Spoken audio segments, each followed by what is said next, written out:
doing everything they talk about. You know I'm everything a boss about. Not putting work and gotta toss them out. I'm really biting, they just barking out. I'm really riding, they just parking now. His street, what to talk about. See the big H when I'm walking out. Yeah. What's going on, everyone? Welcome. Athletes Forum Podcast. I'm your host, Jamal Clay. Thank you all for tuning in, subscribing, sharing with a friend, dropping comments, and joining the conversations. And this conversation was needed. Those who follow me as I've done base coverage previously, and follow the ELF know that I root for the team of Switzerland, the Helvetic, now Mercenaries. I got roots in Switzerland. I played for the Cologne Broncos. I figure I root for the guys that I either played with or played against. There's been a lot of drama. There's been a lot of drama going on in Switzerland, and new ownership. I think we're on our third owner now. Within 2 years of the organization. New director of sports, just new everything. But in order to dive in and just kind of see what's going on, especially with some news that was released this week, I had to go to the source, a new director of sports, my guy Jeremy Bryson. What's going on, man? How you doing? Oh, nothing much. Sometimes I feel like that meme with the dog in the house with it all burning down, saying it's just fine. Don't worry about it. So, Yeah, I mean, there's a lot that obviously pops up on the media, so to say, but sometimes we may not know the full story. And I appreciate you coming on and being able to talk a little bit, dive a little bit into what's going on. Obviously, fans like us could overreact sometimes, but I'd like to think I got a rational side of me as well too. So like I said, I appreciate you coming on. I guess first I'll dive into it. One thing that at least that I've heard, when you got the position and the opportunity is that it's a great hire, which is obviously is what we need. Someone that's been, with Stuttgart from the beginning, but also has been with Barcelona, or no, you interviewed for Barcelona, one of the jobs down there. But one thing that stuck with me is that you've been around winning. You've been around winning, which is something that Helvetic has to figure out how to do properly going forward. So I guess my first question for you is, why did you take this position? What attracted you to it? Well, Matt Hammer is the one that really attracted me to it. He has a great passion for Swiss football. I'm sure you know Matt. Shout out Matt Hammer. Yeah. I was just supposed to be in the background, helping Matt out with the league since I've been part of the league since the inception. And then there was a little turmoil with the ownerships, and then Matt stepped away. They were kind of at a loss, and it was either I come in and try to help smooth the waters, or you don't know what's going on because they would be left without anybody. So I talked with the new owner, Sandro. He had obviously heard about me from my previous stint with Stuttgart. Val had heard of me. And so, I like to build things. In Stuttgart, we had to build from the ground up. So I was like, yeah, let's take on this. Let's take on this challenge. And, I believe in the mission statement from Sandro, the new owner, and I believe that Swiss has a lot of talent. There's a lot of talent sprinkled around Europe from Switzerland. So almost just like what Paris did this year, they got all their French guys to come back and play for them. And now look at them. They're a contender this year. So hopefully that's what we can do here in Switzerland is get some of the homegrown talent to come back, maybe get some of the Calendar guys to come up and come up and play. But I mean, that's almost like trying to get those Hall players the first couple of years. You couldn't get them out of that area because they're so used to winning. So, that's what we want to do. We want to really have a Swiss team, bring some good American imports in, and see if we can't be in competition with all these other guys. Absolutely. And, one thing I'll say is that it can be done. I firmly believe I played in Switzerland for three years, obviously for the Cologne Broncos. And this is not bias. I firmly believe there is enough homegrown talent in the country of Switzerland to compete in the ELF. Obviously, you saw what we did versus the Surge last year. Granted, down quarterback, I get it. But the fact that they competed and, score was what it was that came in the victory, just shows that if that could be consistent on a week in, week out basis, and you got the right guys in place, we got a little something. We got a little something brewing in the Alps. But, when I think the biggest thing that's bothered me about Helvetic, and hopefully things are starting to change, is that there just seems to be a disconnect from up top to down bottom. And, even when we look at this last season, even heading into the offseason, about 2/3 of the offseason, we were the Helvetic guards under Norm Chow's offense and under a different, ownership. We get new owner. Norm Chow moves to the board.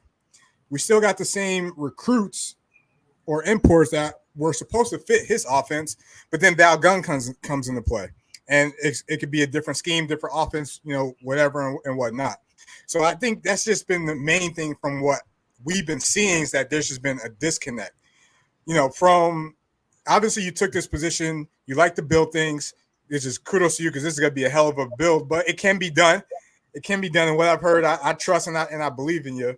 But when you look at the organization and you examine it, and obviously you've seen it under Matt Hammer, what are some things that you think we're missing? I guess is the better question. I think you hit the nail on the head. There was a miscommunication between the top and the lowest person in the staff. One thing that we did at the Surge when I was there is everybody knew what everything was happening, right? We kept communication open, and that's the best way. I think between the two ownerships, there was a different vision about how the team goes and everything like that. And Matt was trying to keep it together, and he did a great job. And hopefully in the future, Matt can come back, because this is Matt's baby, right? And so what we've done is I'm the middleman of it all. Everything goes through me. I communicate with everybody. I don't do everything, but you got to have a grasp on what everybody's doing, because the front office wasn't talking to the football office. The football office wasn't talking to the front office. So now we just have a clear line of communication. Sandro came in and said, hey, this is your job. This is your job. You listen to him. He listens to this person. And I think that's going to be the biggest thing is once some of the players already know me because I've been around. And so they know that I have an open door policy. They can come talk to me. It doesn't mean they're going to get their way all the time. But, as a player, you just want to be heard sometimes. You're not necessarily looking for them to change anything. It's just like, can you hear me out and listen to my frustrations? And that's what we're doing right now. Absolutely. And that's key. And one thing that I like that you pointed out is that you're the guy. You're the guy in the sense that it goes through you. So the vision and, there's a navigation system, so to say now. Because as we just talked about, it seemed like there was just a disconnect. Like ownership wanted to do one thing. Players and coaches were doing a different thing. And it's like, where are we going? We're just running circles around the Swiss Alps at this point. We're not making any progress. And I think that's the biggest thing is, there was even with some changes, I still have some optimism that we can improve from last year in terms of, the guys we were bringing in, the scheme we were running, or at least the scheme I thought we were running. And a lot of the homegrowns returned with ELF experience. So I felt like there was an opportunity to be, see some improvement. It's probably not something you're going to want to hear, not something the players are going to want to hear, but we can't really judge Helvetic going forward off this year. We need a full off season operating under one voice, one mission, one singular plan in place to kind of see how it plays out, and then go into camp and then go into the season. So we kind of won't get a real identity of who the new Helvetic is under ownership Sandro until next season. Now that begs my question is why should we be excited, or why should we be optimistic about new ownership Sandro, especially with news coming out this week? And granted, we don't know what's going on behind doors, but releasing probably one of the top corners in Ken Hike this week. Well, that was a tough decision. That wasn't one that was made lightly. And I think it's going to be one that's going to be beneficial in the long run to the both of us. Ken is an absolute monster. He's a fan favorite. Yeah. And he's an ELF All-Star. He's a GFL All-Star. And, I'm excited to see what Ken does next because I truly believe that Ken is the man. But from us, like you said, we've got to look to see what we can do for the future. We're not giving up on the season. We're going to have a new guy come in and here pretty soon to take that spot. Athletically, he might not be able to take the fan favorite and the team leadership spot that Ken leaves, but it's a very amicable split. Wish nothing but the best for Ken, but that's the dirty side of this business right now, right? In professional sports, that's the dirty side, and that people don't see. And I know that upset a lot of our fans, and we've not given up on the season. We're going to have a good influx of Swiss talent come as the Swiss league ends in a couple of weeks. So we'll be able to get some replenishment of Swiss talent to come in, And so really and truly, if you look at it, and maybe Barcelona doesn't want to hear it, but I think we could have beat Barcelona 2 times. The ball just didn't bounce our way. Those are rough ones. Yeah. Realistically, we could be 3-1, 2-2, right? We're 0-4. The bounce of the ball, and it's playing. We don't get a field goal blocked, we win the game. We played very well against the Raiders this weekend. I honestly think that it would have been a much tighter game if the fumble recovery wasn't called back. Now, I couldn't see the replay at the time, so I was a little biased at the time. Seeing the replay, I understand why it was overturned, but that was a big momentum shift, right? Yeah. And so really the team is a good team. Now, you got to look at the conference we're in with Munich and Stuttgart. Those are 2 heavyweights. Yeah. And so you're really looking at, are we fighting for second place? Are we fighting for third? And then the ball bounces a different way, and now we're 0-4, right? So the future is bright. We get some of this fresh talent, some Swiss talent when the season's over with, get them some experience, and maybe they're like, hey, I really want to play in the ELF. And they come back next year. And, next year, like you said, when we have a whole offseason and, you've seen the offseason that Ellison had, you've seen the offseason that Jordan Newman had a whole offseason. Yeah. But now he had a all season, right? He had a whole year to get used to it, a whole year to see what it is. And you look at them now, and they're to me the best team in the league right now. Right? It's Stuttgart and everybody else. So you're right. We get this offseason going. We're not giving up on the season. We want to build so that we want people to come back to us and come to us next year. Yeah, absolutely. And I think bouncing off that idea, it takes the right guy. It takes, a guy that you don't even really have to know how like the ELF works, but if you could coach, if you could recruit, if you build a great staff, we've seen it. Year 2 Barcelona, right? Coach Weidinger turned that whole program around. Still to this day, one of everyone's favorite team to watch. Jordan Newman, Stuttgart Surge. Right, they were a great team last year, still figuring out. Now they just look like well-oiled machine. The Surge look like they play fast. Riley Hennessy has a 14-1 touchdown interception ratio. That team is humming. You look at Munich; they had a good all-season year 1. Ellison comes in. They're bringing in a lot of great guys. Now, has it panned out the way they thought or hoped should? That's for everyone else to decide. But they brought in some good guys, and you're able to recruit. And as I mentioned, there's enough homegrown talent to compete in Switzerland. Now it's about bringing in, obviously, the right guys, or bringing back the right guys, whoever those guys are, and finding the right coach and whoever that coach may be. But I think it's great to hear you're not giving up on the season. It's just how should we judge Helvetic going forward?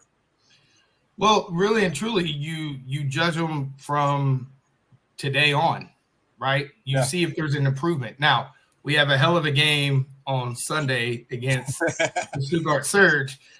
Maybe not judges on that game, but if we keep it competitive or whatever. But really, you just got to see how this team bounces back, because everything that was happening in the front office, as a player, that affects you as a player, regardless if it's, when there's uneasiness everywhere, the players are uneasy, and you got to make the players comfortable. And I feel now we've corrected some things that were wrong a couple of weeks ago, and hopefully the players now feel comfortable with, okay, the team's not going anywhere. We're not shutting down this year. We're going to be here. We got paid on time. We're getting everything that we said that was promised to us.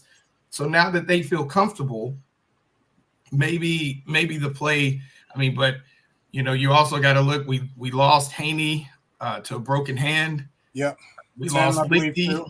Yeah, we lost Lichty to 2 broken hands. He broke his hand in practice, missed one game, came back against Milan and broke his left hand or his other hand in the Milan game.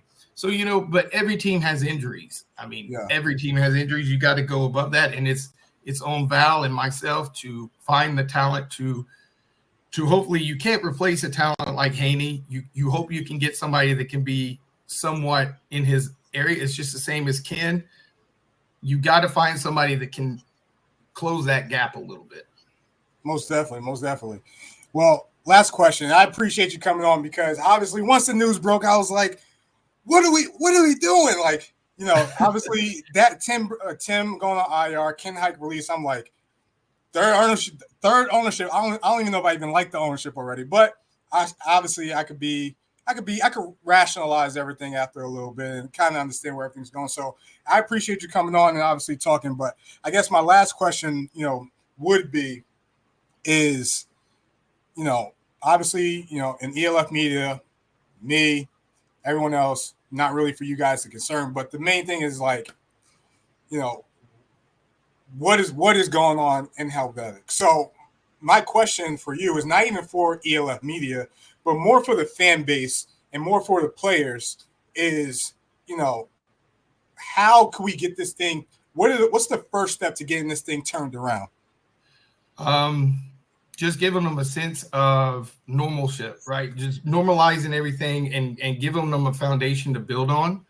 And I think with the young core players, if you look at Spiller, number 10, our receiver, he's going to be a monster. I like him. Yeah, he's going to be a monster, right? And you look at the Americans that we do have, we just need to bring stability, and we need to show them that, hey, there's no more ownership changes. There's no more front office changes. This is it. Right? This is it. Okay. This is it. So now they have somebody to blame, right? And I think, for, like you said, the way you reacted as any fan, it's short for fanatic, right? You're like, the fan in me.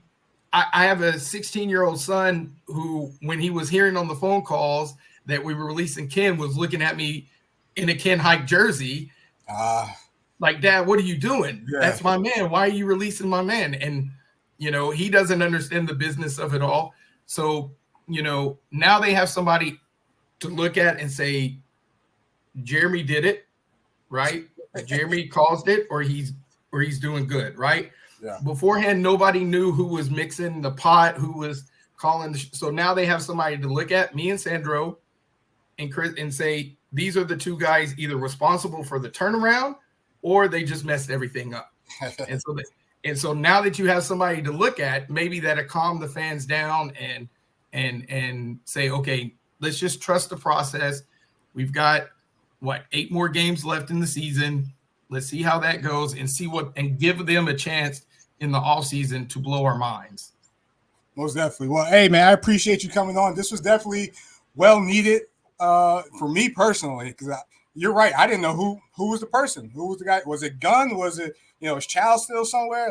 So I appreciate the opportunity. Great for having you on. Let's follow up again this offseason. Let's talk some more ball, man. Hey, anytime. Like I said, when I noticed your Instagram post and I hit you up, I was like, hey, let's talk.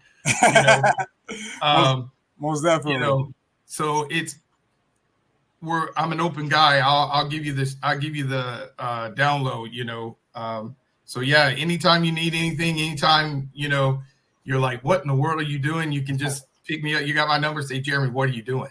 Most Are you definitely. sure? I got you, You man. know? And thank you, everyone, for tuning in. Hopefully, we gave you a little bit more insight. Gave me insight, so it was good to have. But Locker Room, subscribe to the channel. Drop a comment. You know I'm interactive. You know I talk to you guys. Let me know what you guys think. Jeremy, Bryson, I appreciate you. Little inside joke. Go Gators, and we'll talk soon, man. All right, have a good one.